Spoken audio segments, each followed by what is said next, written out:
Welcome back to the Empower Students Now podcast. I'm your host, Amanda Werner. This is part 2 in a 3-part series. So if you haven't listened to part 1, I highly recommend that you go back and listen to part 1 because it builds on what I'm going to talk about today in this episode. In part 1, I talked about your own nervous system and how to figure out if you're dysregulated, what that actually means, what it looks like in your body, and that it can look different in different bodies. And I also provided some tools that you can use to start noticing when you're dysregulated and what to do to get yourself back to a more calm state. I shared a lot of personal stories about being neurodivergent and how being dysregulated can happen a lot more often if you're neurodivergent, and that's part of being neurodivergent, honestly. And I just think that the personal is what makes this relatable and real, and just trying to be as honest as I can on here.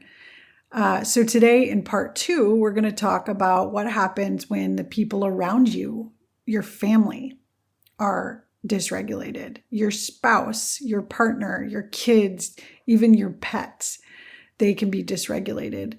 And what it means to co-regulate with them, what it looks like when you're co-regulating, and what it doesn't look like, what doesn't work. And I know a lot about what doesn't work, but I'll also talk about what does work and what has worked for me in my personal life.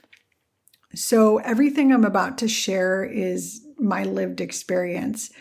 My family and I have been through really intense stuff and an intense stretch of time with our international move to Uruguay, and just, like all the diagnoses that have happened throughout the years in my family. And yeah, if you want to know more about that, you can always go back and listen to previous episodes. I talk at length about a lot of personal experiences with all of this. And so I have a lot of thoughts about nervous system regulation and just its importance. I also have a lot of experience and a lot of knowledge because I've been researching this pretty much my whole adult life, really. I've one of my special interests or hyperfixations, if you want to call it that, is psychology and relationships, human relationships, which is actually really common for autistic women or people who identify more with the female phenotype of autism.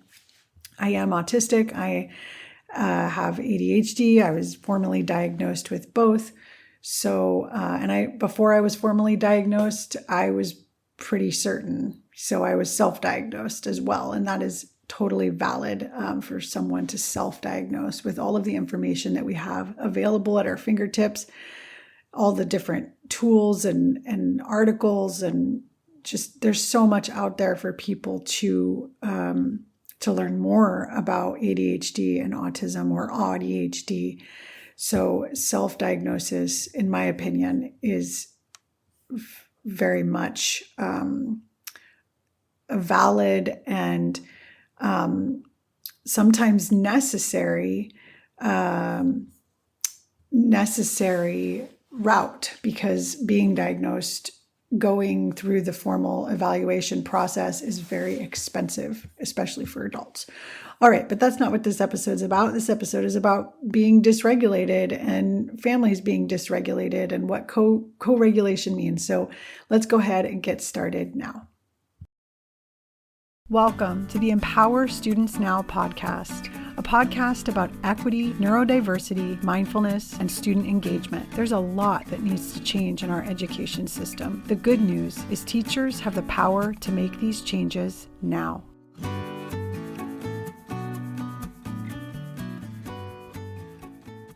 All right, in true teacher form, I am going to start with a definition. What does the word co-regulate even mean? I feel like this word is thrown around a lot, just like nervous system regulation and dysregulation. I defined those two words in the last episode, part 1. And today I want to talk about what co-regulation means. It's, like, I think a lot of people assume that they know what it means, but do they really? So here's what co-regulation means. And this is a really simplified definition, because you know me, I love to simplify things. Co-regulation is the process by which one person's regulated nervous system helps another person's nervous system find its way back to calm. That's it. That's the definition. One person's calm becomes a resource for another person. And this is not like something you do to someone. And I'm going to give you a lot of examples of what this looks like, because I think a lot of people, and myself included, have thought about how it might look like holding someone, like a baby, when they're crying and you pick them up and you hold them against your chest and you breathe slowly and calmly. And if you're lucky, eventually the baby sort of starts to breathe and match your rhythm. And that is one example of co-regulation, but you can't do that with, your teenagers or your tweens. I have a tween who does not like to be touched, does not like to be hugged, does not even like me to look into their eyes. They make me look away because they feel uncomfortable when I look into their eyes, and they say things like, "Why are you staring into my soul, mother?" Even when I glance at them. This is a stage they're in, and I'm laughing because that is one way that I regulate myself, is through humor, when I can. But it can look a lot of other ways. You don't have to hold someone to co-regulate with them. This is a really, really powerful strategy for people, partners, though, with your spouse. It can be, we are animals. Humans are animals. And so it can be really a beautiful, wonderful thing when partners can lie together and hold each other and breathe deeply together. But that's not all couples. Not all couples want to do that. And that's not the only way that you can co-regulate with someone. And the next episode, we're going to talk about a classroom. You can't do that with your students. Okay, so I do want to talk about other ways that you can co-regulate with someone who's dysregulated. Okay, but before I talk about that, there's one thing that I really think is just really, really important. It's probably one of the most important things that I'm going to say this entire series. You cannot co-regulate with someone if you're dysregulated. You cannot, if you're dysregulated, you can't help anyone. You have to help yourself first. And it goes back to that saying of, in airplanes, you have to put the oxygen mask on yourself first before you can help others. That's a really powerful analogy to this. And so if you want strategies for that, go back to the last episode and listen to that one, because it's really good. It's good stuff. Okay, because when you're dysregulated and someone else is dysregulated, you're going to just continue to dysregulate even more. It's going to just make things worse. So let's talk about what co-regulation would look like in a family. And not cuddling, right? But that is, like I said, one way that you can co-regulate with someone. Okay, so different people have different ways of showing they're dysregulated. Some of the outward ways that you might be able to tell that they're dysregulated is they're yelling, or they're arguing or they're crying or, they're stomping or they're punching something or they're running away, right? These are all signs that someone is dysregulated. And so I think one of the most important things that you can do when someone is dysregulated is to stop talking. Talking does not help. Trying to problem solve in the middle of someone's like meltdown, it's just not going to help. It never will. No matter how much we think we can help by talking, it won't help. So especially if someone's in a like full-blown meltdown, just stop talking. You can just sit and just slowly breathe in and out, just trying to regulate yourself. Because when someone is really, really upset in front of you, it can begin to dysregulate you, even if you were calm in the beginning. So putting your feet flat on the floor, breathing through your nose, in and out through your mouth, just paying attention to your breath. These are things that you can do to first regulate yourself. And then if you start to notice the person, like you stop talking, you stop trying to problem solve, because talking can often like make someone even more upset and escalate the situation. Okay. So once you stop talking and they start to maybe calm down a little bit, the next strategy could be to lower your voice and talk more slowly, and consciously and deliberately. So you could also, and the first thing you're going to want to say is, do you need space? What do you need? What can I do to help? Just questions. And a lot of times when I would do this as a parent with my dysregulated child, they would say, leave me alone. And that's often what kids need, and adults. If you're in a fight with your spouse and you're arguing and you're just going back and forth and you're getting more and more upset and you're saying more and more cruel, mean things that you're going to regret later, you have to take space. I call it taking space. I'm going to give you space. We're going to take time. We're going to stop. Like we're going to go our separate ways. You're going to be in your room. I'm going to be on a walk with my dog or whatever.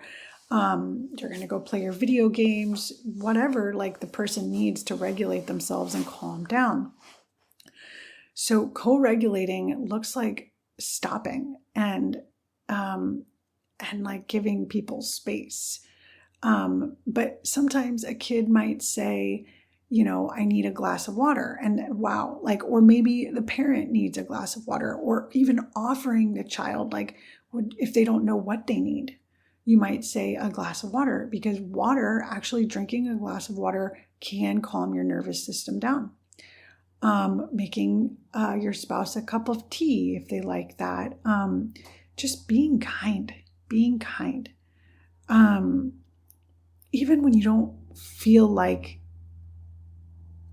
even when you feel triggered, it can really deflate the stress in the room when one person just decides to make the kind choice, and give the other person space, or just say let's talk about this tomorrow. And that is the hard part about giving space, is actually coming back together and having a conversation about the problem and what happened, and making time to problem solve. And one way you can do that if you have a neurodivergent child, is I talk to my kid a lot on Discord. We will text back and forth. And I think that is a really powerful way that actually works to problem solve with a kid, because a neurodivergent kid, again, does not want to be put on the spot, that they need time. And sometimes these kids have, their processing speed, processing what's happening in the moment, processing what you're saying, it takes them longer to reflect and to figure out, well, what do I want to say? And so communicating, sometimes my spouse and we communicate via email, writing emails back and forth to each other.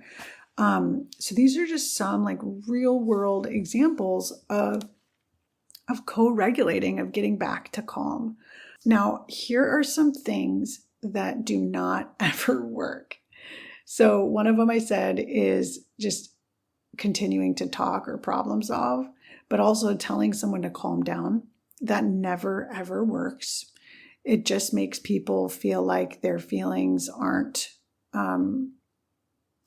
validated, or that they're inconvenient for you, or they're wrong somehow. And so you don't want to be dismissive. Saying calm down is a dismissive phrase. And a lot of us say it, and we're in that habit. And I'm not judging you for saying that, because I've said it many, many, many times too. But it just doesn't work. It makes things worse. Another thing that you definitely don't want to do, and I've already mentioned this, is trying to problem solve too soon.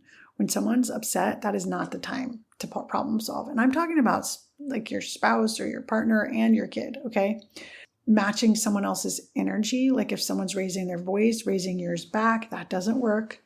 It's like an impulse that we all have, but we really, if we're trying to change how people are relating in our family, then we have to first change ourselves, and I know that's a lot to ask of you, listener, but it really, I'm telling you things that have worked for me. And I really do think that kindness, being calm, knowing myself, it's helped me relate better with my family members. It's improved the connection and the understanding within my family. And so that's why I'm sharing this on the podcast today. Another thing that doesn't work is just withdrawing completely. Just shutting down, going silent. I've done this many times where I'm just like, well, I'm going to give you the cold treatment and you're going to pay for what you are making me feel, like it can make people feel abandoned. There's a difference between taking space and kind of punishing someone for mistreating you or whatever. You definitely don't want to do this with your kid, and it definitely doesn't work with your spouse. Shaming or punishing doesn't work at all, especially when a kid is dysregulated. It makes things worse. It really does. It makes everything escalate. So I don't recommend that. So these are things you don't want to do. Let's see, what else do I have for you? There's some stuff I want to talk about, like when you're dysregulated, when your spouse is dysregulated, when your kid is dysregulated. Like, this is a really tough scenario.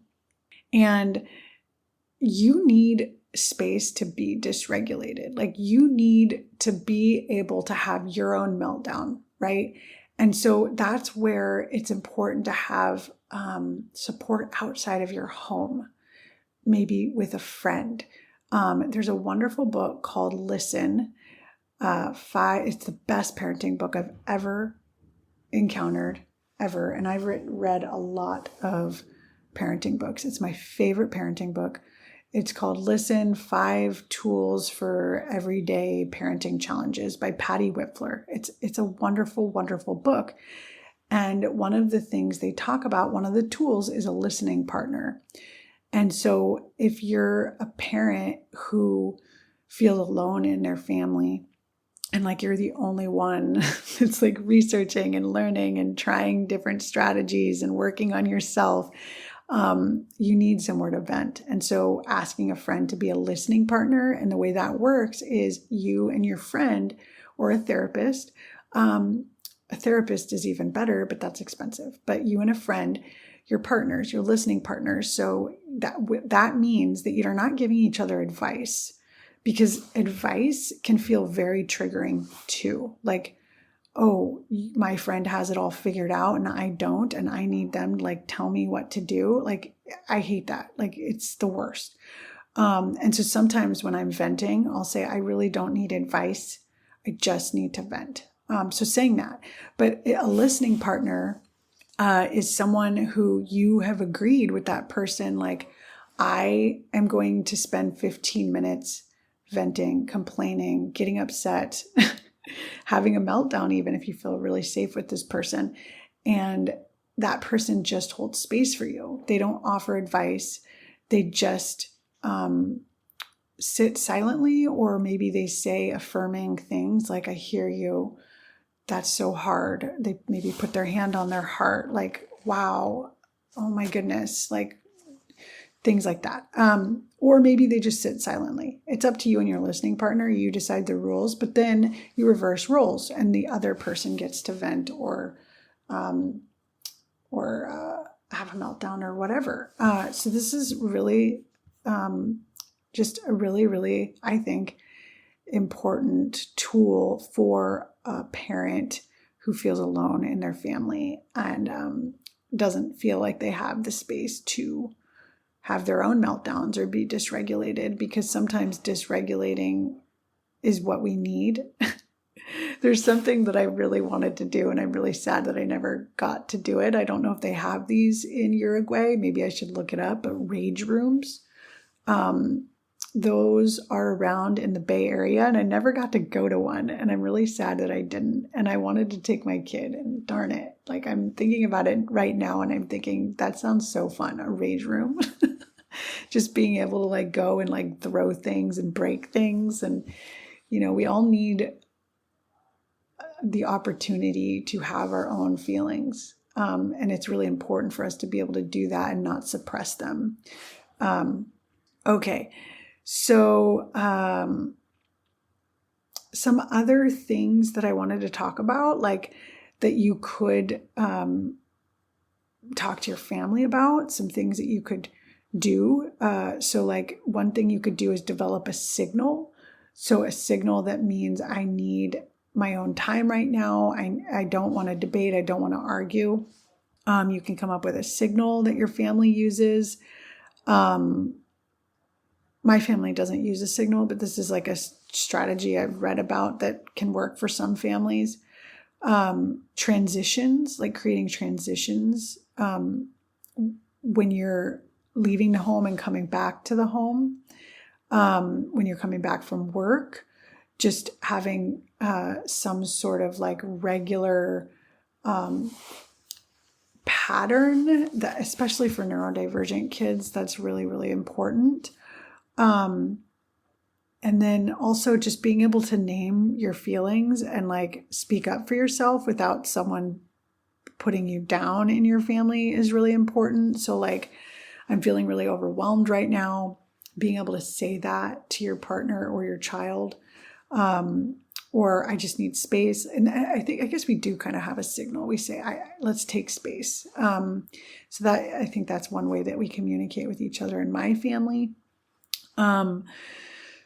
You know, some things you could also do together as a family is like listen to music, go for walks together, spend time with your pets. Pets can be very regulating for families. Petting the dog together, playing with the cat together. These all can really, laughing together. We kind of have like dark humor in our family. We share little gifs on Discord, which are really funny. And we really, really respect each other and our time alone, our alone time. We all need alone time.